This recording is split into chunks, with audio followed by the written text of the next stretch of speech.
My first contact with Folarin was when we met in the Senate here in 2003, when he first came in. And between 2003 and 2007, we used to have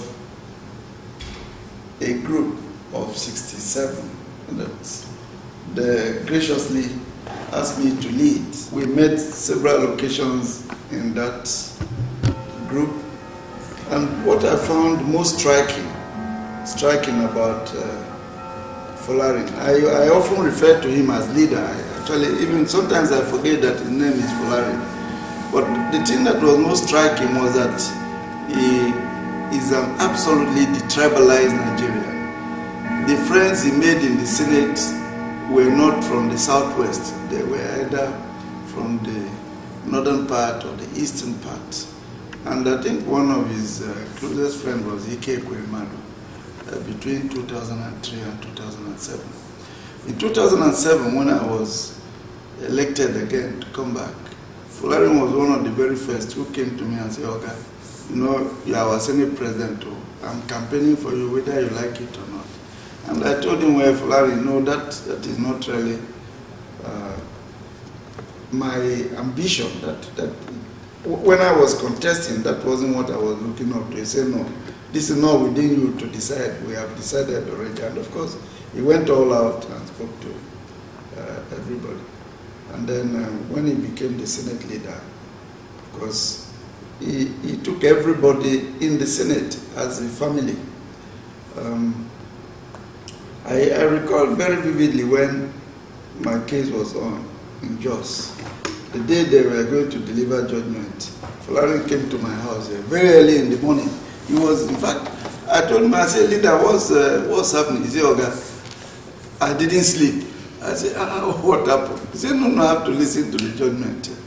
Of course, he was here, and as soon as the judgment was given in my favor, in happiness, he got up, he carried everybody, he was shouting and screaming, and he opened a bottle of champagne.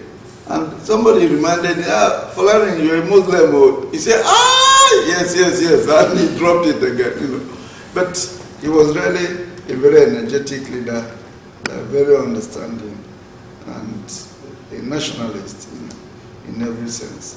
I also remember that sometimes if he wanted me to do something, he would go to Ike and say, "DSP, go and thank President for me." And DSP be asking me, what are we thanking SP for? He said, "Don't worry, go and thank him first of all."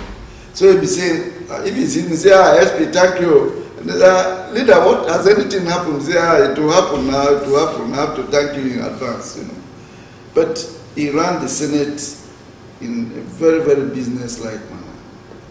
And as a result, I think we were very, very cohesive. And also as the leader of the Senate, he was the chairman in PDP caucus. There was Senate caucus meeting. He was always the one who was in charge. And I think he kept the PDP caucus together. Turning 50, well, he looks much, much younger than a 50-year-old man. But in reasoning and in acting, he acts much older. So if he's in action, for instance, you think he's about 60, 70 by wisdom and the decisions he was making. He's really patriotic in the true sense of it. Anything he did was, and he still does today, he puts Nigeria first. Sometimes you wonder if he thinks about himself at all, but that is Folarin for you.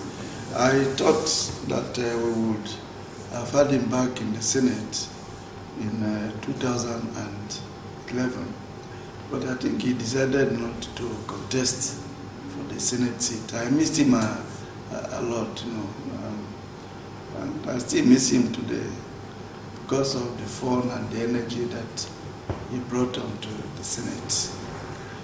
For those who are turning 50, I can't remember when I was 50 now, that's several years ago, but I think it's really a maturity age, and you will begin to feel it. There is a real marked difference between 49 and 50, and as Folarin himself will tell you, I wish him a happy birthday.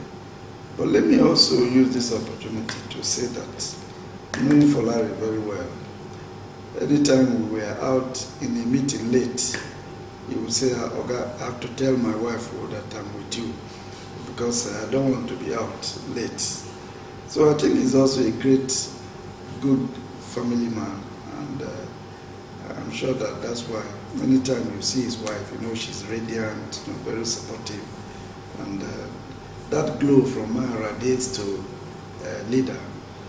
I wish him a happy birthday, wishing him 50 years of existence. We have to thank God for his life, for the progress he has made. We wish him long life and prosperity, wish him God's guidance and protection. And I hope that sooner or later he will climb up again and come to the political limelight that he actually deserves in this country and in Oyo State in particular.